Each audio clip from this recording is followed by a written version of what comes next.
We are finishing up chapter 17. This is Puello Veronese, Feast in the House of Levi. This was for a refectory of a Dominican monastery. Originally, this was entitled The Last Supper. And you can see why. We have Christ there in the center. He is immediately below the center point of the center arch. And we have him surrounded by the rest of the apostles. Problem is, this is the time period where the Inquisition is very strong. So the Inquisition actually started in the 1200s, but the Roman Inquisition really got going around 1542. So we have a very strong Roman Inquisition at this point. And they said that this was not acceptable to be a Last Supper. They said it was too vulgar because, quote, it included buffoons, drunkards, Germans, dwarfs, and similar vulgarities, end quote. Now, you can see that this is a much more chaotic version of the Last Supper than, say, Leonardo's. Veronese, being the smart man he was, just said, did I say it was the Last Supper? I really meant to say it was the feast in the house of Levi. And then it was acceptable. Jacopo Robusti Tintoretto.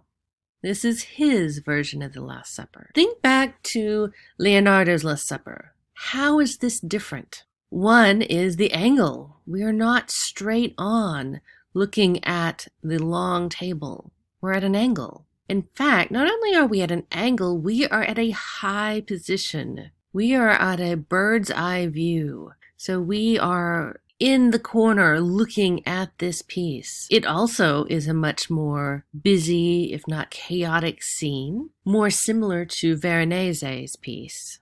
We have the apostles all on one side of the table. We also have many servants serving the meals, as well as people in the background. In addition, we have angels flying across the ceiling. They are almost ghost-like in their resemblance. The only one of the apostles that are not on the same side of the table as Christ is, well, of course, Judas. He is the only one on the opposite side. Obviously, we can tell which one is Christ thanks to the large glowing halo. This was created for San Giorgio Maggiore in Venice. Another interesting fact is that this is set in a contemporary setting. This is not meant to be biblical or somehow old. This is a fairly normal, middle-class, contemporary setting. So the sharp angle that we are seeing this at makes a lot more sense when you know where this is in perspective. This is meant to be viewed from when the friars would be kneeling down at the altar rail and looking up. From that sharp angle, this makes a little bit more sense. Notice the dogs playing, one playing under the table, one's getting, either it's a dog or a cat, it's kind of hard to tell, is getting involved in the washing or the cleanup of the dishes. So this is the Tintoretto that we have at the Maybe Guerra Museum. First off, Tintoretto, that is actually a nickname. It means silk dyer. Jacopo was the son of a silk dyer, otherwise known as a tintore, and so he was Il Tintoretto, and that's how we know him today. Famously, he was a pupil of Titian's for only 10 days, after which Titian sent him home supposedly because he was afraid of Tintoretto's talent, or at least that's what Tintoretto always said. The inscription that Tintoretto hung over his studio, translated, said, Michelangelo's design, Titian's color. And you can see the beautiful red in this piece. So this piece is actually of Michele Suriano, who was a Venetian ambassador. There's actually several clues to his ambassadorship. The papal bull on the table by his hand actually talks about that. It actually identifies him as Michele, the ambassador to Pope Pius V on behalf of the Venetian Republic. And we can see the papal residence, Castel Sant'Angelo, through the window. So these are clues to his status and who he is. The frame on this piece was actually designed by Sansovino. And here is actually a Tintoretto self-portrait. Now let's begin chapter 18, Renaissance and Reformation in 16th century Northern Europe. Okay, so we're going to have a lot of religious reform happening during this century. We have Martin Luther with his 95 Theses in 1517. We have John Calvin, among many others. And we're going to talk about how this change in religion, for really the first time, because we've had Catholicism being the Christianity for so long. And now we're going to start seeing, as you can see on this lovely map, we can see that we've got things like Lutheranism, Anglicanism, Calvinists. These are all going to become separate religions in this time period. So now let's talk about France. So there's going to be several things we're going to notice about French architecture. This is Cour du Cheval Blanc, or Court of the White House in Fontainebleau. One thing you're going to notice about French architecture is that we're going to have these very kind of tall, skinny windows. That's going to be an element we're going to see a lot. We're also going to see this high-pitched roof, as you can see in this image. Some things we see throughout, which is this love of symmetry. So we've got the symmetry with same on one side as the other. For the most part, you can see some differences in this particular building at this time, but the majority of it, some of those changes were much later. So the French King Francis I built this south of Paris in the forest of Fontainebleau. This was an expansion of a medieval hunting lodge that King Louis IX had. So the stonemason Gilles Le Breton designed the expansion. The staircase was built by Jean Androuet du Cerceau in 1634. Now we go to the Louvre, well back before it became the museum it is today. This is the square court, designed by Pierre Lescot. So Francis I replaced what was pretty much a Gothic castle with what we now know as the Louvre today. Construction had actually just barely begun when Francis passed away, but it was continued under Henry II. It ended up taking over 100 years to finish the Louvre. Lescot built the southern half of the court's west side. So this is interesting because we've got a combination of some Italian as well as some French elements. So the French elements, these are those projecting pavilions. Those are those three elements that are projecting outwards.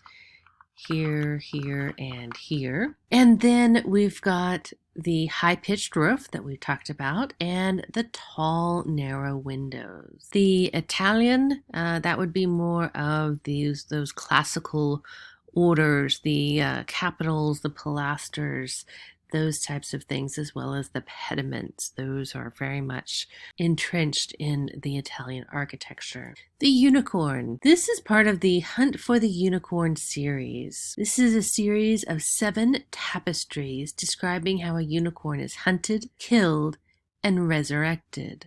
This is a not-so-veiled reference to Christ. Also, in mythology, a unicorn can only be captured by a virgin. This is a 12 by 8 foot tapestry. We have a pomegranate tree there in the center with the unicorn. And interestingly enough, we have an A and a backward E around the tree. We think those are the initials of possibly the person who commissioned this. Interestingly enough, there is a short video in Canvas about the Metropolitan Museum of Art owns this piece, and they actually tried to take some photos of this piece, but they laid this piece down after having been hung up for many, many years, and they realized that the threads were all slowly contracting and moving. So they ended up doing these very small postage stamp size images and then having a supercomputer actually knit all of these images together. It took 7.7 quadrillion calculations to do that. Anyways, it's kind of a fascinating short little video on Canvas in case you're interested. Here's another one of the tapestries in that unicorn series. So this is the tomb of Henry II and Catherine de' Medici. This is at Saint Denis.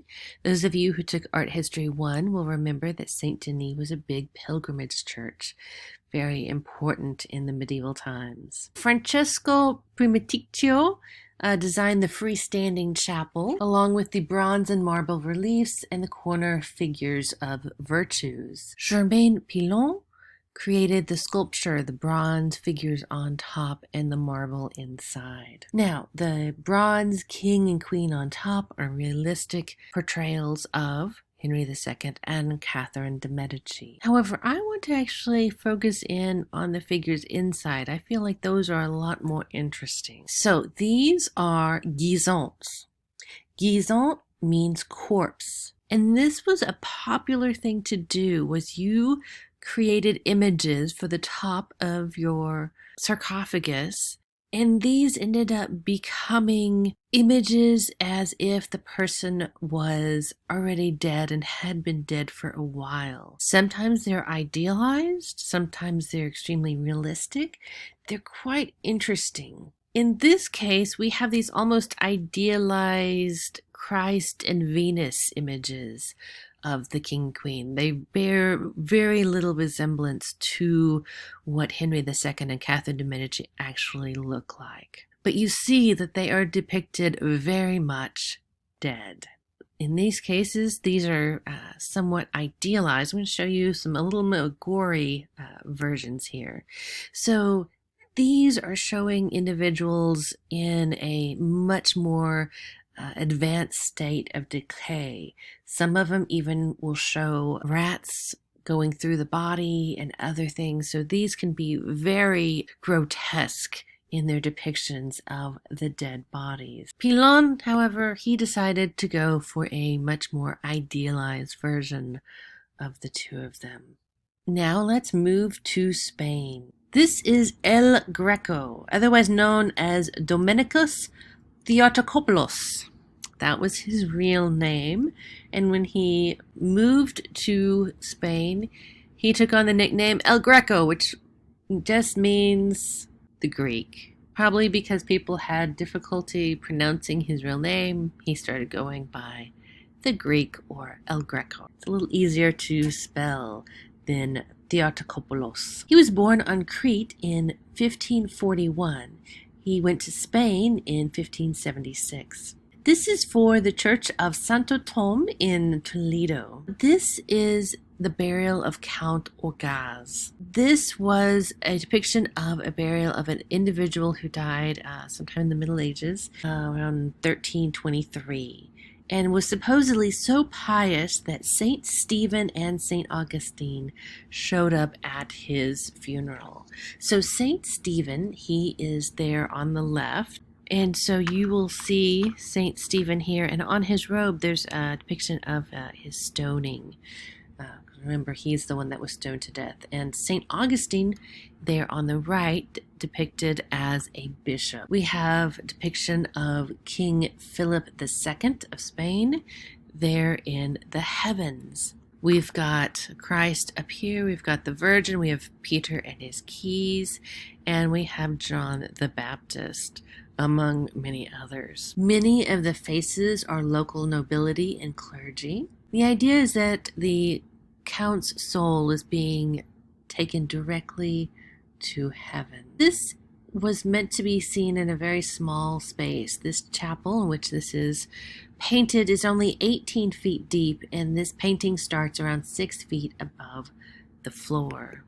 So you can see here, so this is how you would be viewing this piece. One more thing, we have El Greco actually painting his son as the little boy here off to the side of Saint Stephen. Another thing to point out is that Mary is looking down and John is looking up at Christ. First of all, we have a nice pyramidal shape here, but the other important thing is, again, Mary, she is the intercessor for us, for humanity. And so she is looking down at humanity while John is looking up at Christ. Now we are moving on into Central Europe. Matthias Grunwald.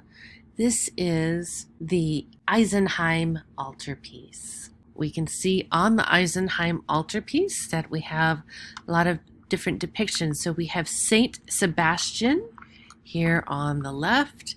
In the center, we have the crucifixion. We have John over here pointing to Christ, and we have Mary fainting here, and the other John holding her up. And this is Mary Magdalene with her ointment jar there down below. Then on the far right, we have St. Anthony Abbot. St. Anthony Abbot, he was a healer and oftentimes associated with healing of the plague.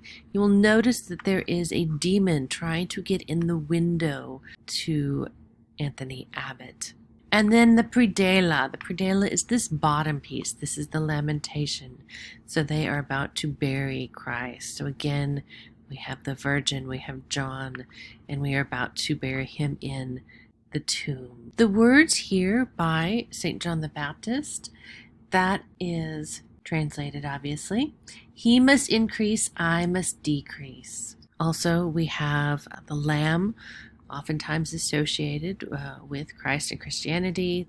The Lamb is holding the cross, and you will notice that the blood is coming from the Lamb into the Eucharist chalice, representing again the blood of Christ in the Mass. So this is what it looks like closed. This is how it would look like the majority of the time. It's only going to be open during feast days, holidays, during Mass, during special occasions. This is the second view. There's actually going to be a third view we'll show you in just a moment. Here we have the Annunciation, the Archangel Gabriel coming to Mary to telling her she's with child. To the center, which we have the Madonna and child with angels. And we've got this wonderful scene with some architecture and angels all playing instruments and singing. And then on the far right, we have the resurrection of Christ. So again, this is important because this is going to be open during Mass, during feast days, and we're going to see these bright, happy pieces. So closed, it's kind of depressing. It's dark. We've got two saints, two martyrs. We've got Christ being crucified on the cross in a fairly grisly depiction here. This is a heartrending scene that we're seeing while it's closed. While it's open, it is a much happier, positive viewpoint here. You notice that in the resurrection scene, Christ is floating above his sarcophagus, above his tomb, that the top has been moved away. Here is a slide showing you all three depictions. So we have scene 1 closed, we have scene 2 open, and then we have scene 3, which actually includes these sculptural pieces. The sculptures here are by Nicholas of Haguenau, and we also have the visit of St. Anthony to St. Paul the Hermit on the left side, and on the right we have St. Anthony tormented by demons. That's actually a fairly popular scene we're going to see a few more times. And this is actually how it looks in person. So this is a much larger piece than I think you might have been assuming. So I like this because it shows some people to give you really an idea of how large scale this is. Here is the detail of the resurrection. Albrecht Dürer. He was a painter and printmaker from Nuremberg, Germany. He traveled throughout Northern Europe and Venice. He is considered to be a gentleman humanistic scholar. This watercolor that he did of a hare, extremely detailed. You can see every little piece of fur, every little hair on this hare, you can see depicted in this small watercolor. On the bottom of the piece, you can see his monogram, that large A with the small d inside. That is his monogram. This is the Four Horsemen of the Apocalypse. As you can see, this is 1498. As we are approaching 1500, we have another thing like we did when we were approaching the year 1000. And people are thinking, oh my goodness, this is a huge date appearing. That means that we must be coming close to the second coming of Christ. So we have a lot of apocalyptic things appearing during this time. The four horsemen are war, famine, fire, and death, and they are overrunning the population, as you can see in this piece. This is a woodcut. Durer takes a piece of wood, carves into it this design, and then inks the wood for a print like this. The amount of detail that Durer is able to get into a woodcut is pretty amazing. Typically, you see much thicker lines. Now, this is going to be an etching. This is Adam and Eve. So we see Adam and Eve, and we see all these animals surrounding them. The proportions of these individuals, Adam and Eve, are actually based on Vitruvius's ideas. All right, so we have 4 animals here. We have a cat, an ox, a rabbit, and an elk. We have more animals in the piece, but those are the ones that we're going to talk about, because Durer was really interested in Hippocrates' idea of the 4 humors. So the cat here at the very base of the image, that represents choleric, quick to anger, or yellow bile is the humor involved there. So choleric would be the personality, and yellow bile would be the humor. So elk, that's the one kind of there behind the tree.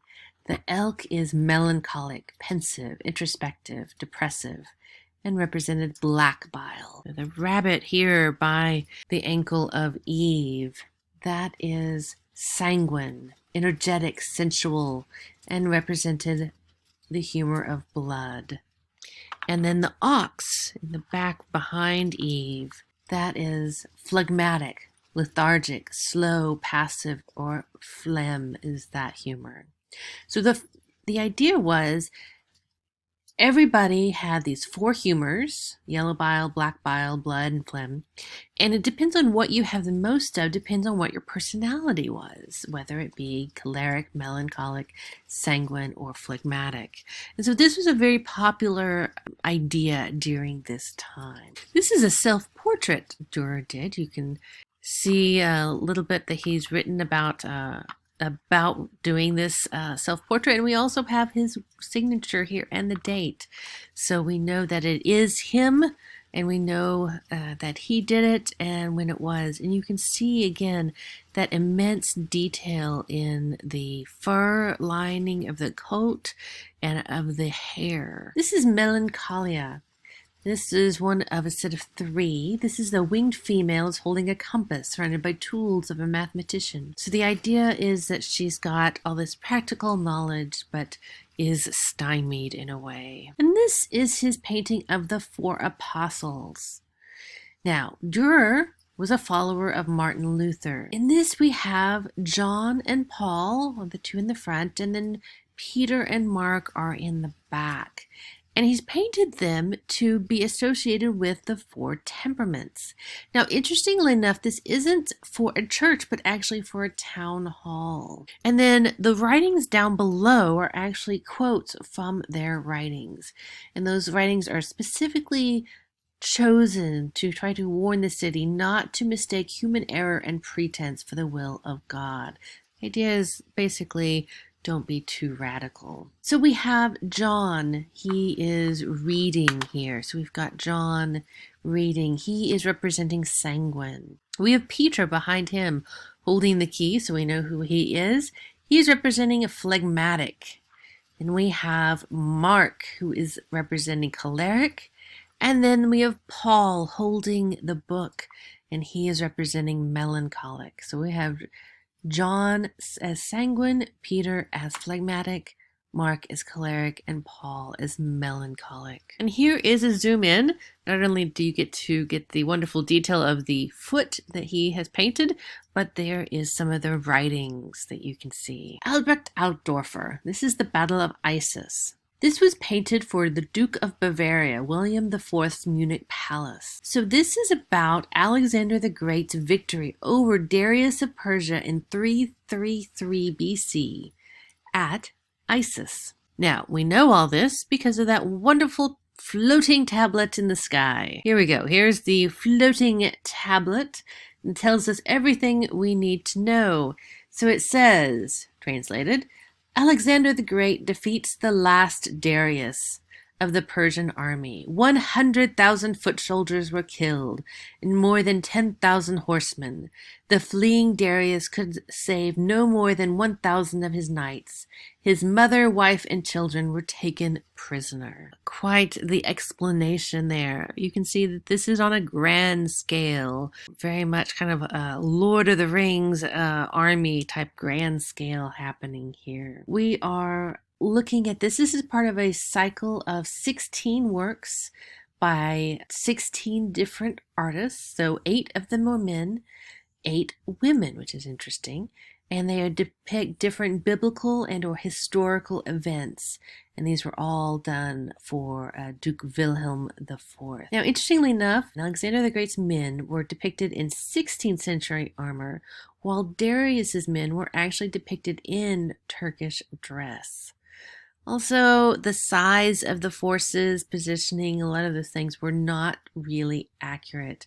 And those are actually the Alps that we see in the background. But we do get a lot of detail and very much meant to be a impressive battle scene here.